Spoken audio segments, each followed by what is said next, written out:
Hello everyone and welcome back to my channel. Today with day 29 of the 31 days of tarot challenge by Ethony, and today we are looking at our top 5 underrated tarot decks. So as you can see, I only choose 3 because in my tarot deck collection a lot of the tarot decks that I have are very popular and very well known, and that's for a good reason because they're awesome.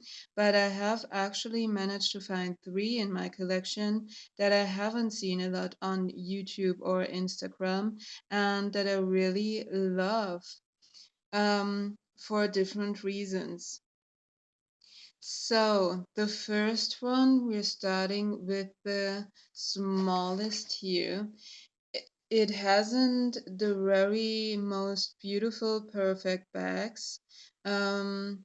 This color isn't really pleasing. It is like a greeny, yellowy, like monster slime color, but it is what it is. This is actually a Il Meneghello deck, and it is the Ferdinando Crippa Tarocchi from 1978. And this is called that way because the artwork for this deck is by Ferdinando Crippa, who already passed. This deck has a very unique energy to it. Firstly, it is more on the Marseille style, um, but with a unique twist to it, and it is pippish, and it has not the traditional Marseille pips, but it has just the number and the symbol of the suit. So you have one coin and then 6, 7, 8, and as well with the cups. You have your court cards, of course, with the wands. Um, but it is really refreshing sometimes because sometimes I struggle with Marseille decks or pip decks when they're not when the number isn't on there, and sometimes especially when there are more of wands or swords on there, you look and is this the 9 or is this the 8? So it is really refreshing sometimes to have such simple pips because you can see at first glance this is the 2 of wands, especially when you do a 9 card reading or such. And with the mages and the courts, you can really see with their facial expressions, they're all somewhat on the side of like grumpy cat. They're all very a little bit grumpy, a little bit bored, like this devil. I mean, did you ever see a bored devil like this? But this is the humor of this deck. Um, because of that art style and because of their expressions, um, it has a very unique style to give you the messages, and it has a really unique energy to it. And it makes me smile seeing all those figures with those grumpy, bored um, expressions on there. So it is a really unique deck. Next up, we have the Nomad Tarot by Jennifer Trantel. This is also a pip deck, and it is all black and white, but the majors in this deck, firstly, are beautiful, and they're unique in their approach. You have some of the traditional symbols on there and depictions, like with the High Priestess, you have the full moon in there. But you also have some of the cards that are different, like the high priest, which would be the Hierophant. You don't have the traditional Pope standing on top and two people in front of them down on their knees. You have a gorgeous looking man standing in the middle of a village. So this is like someone that you can learn from, someone who has learned all and knows all the people in the village that he lives in and how he can help them. And they're looking for a good reason to this man and to its help. Um, it is very nature based and village based.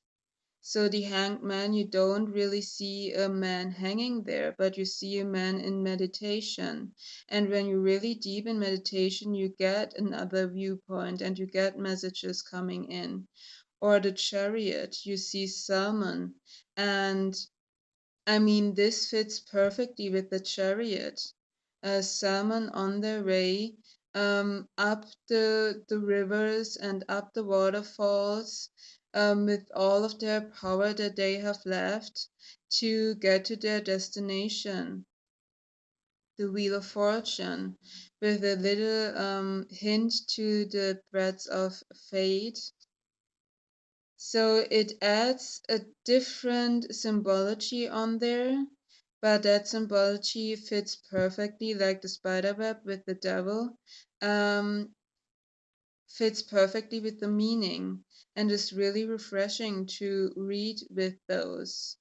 This you only knew how this image fits with judgment when you read the guidebook, but when you know what that depiction is, it fits perfectly as well. You have this for the world, and then when it comes to the minors, you have pips, even for the court cards, and you have the elements, so you don't have swords, pentacles and such. You have air, fire, earth and water, so it is very nature based. And you have feathers for air, which fit perfectly. You have crystals for earth, which fit perfectly, especially when you're a crystal lover.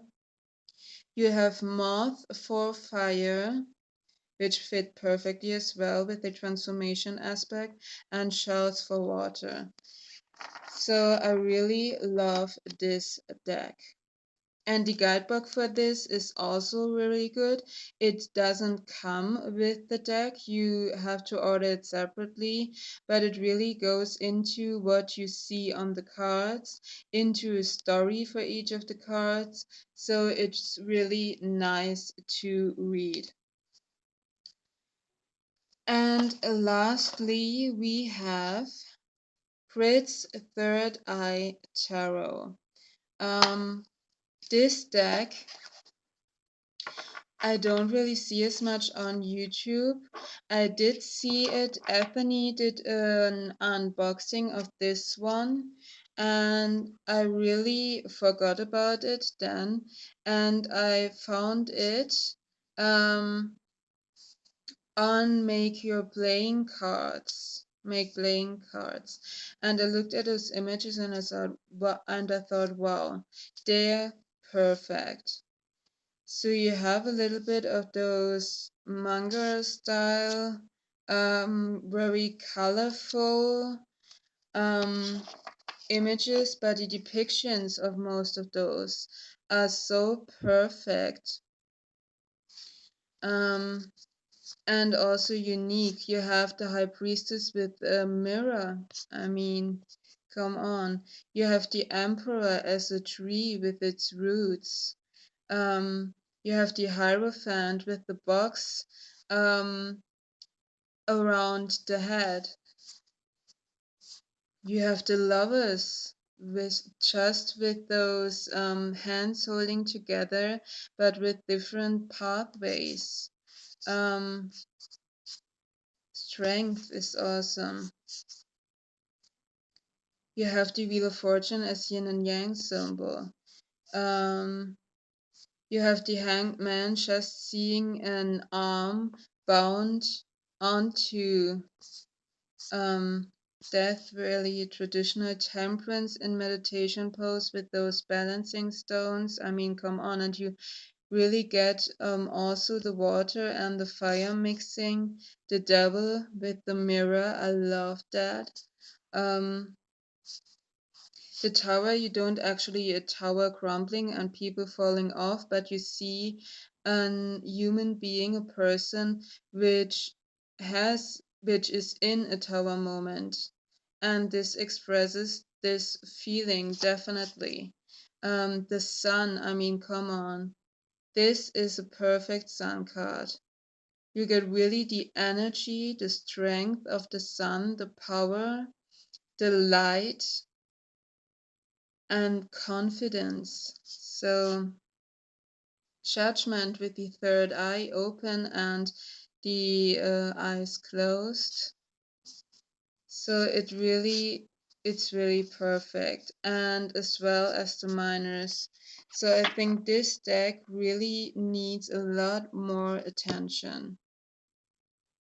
So these are my top 3 underrated tarot decks in my collection.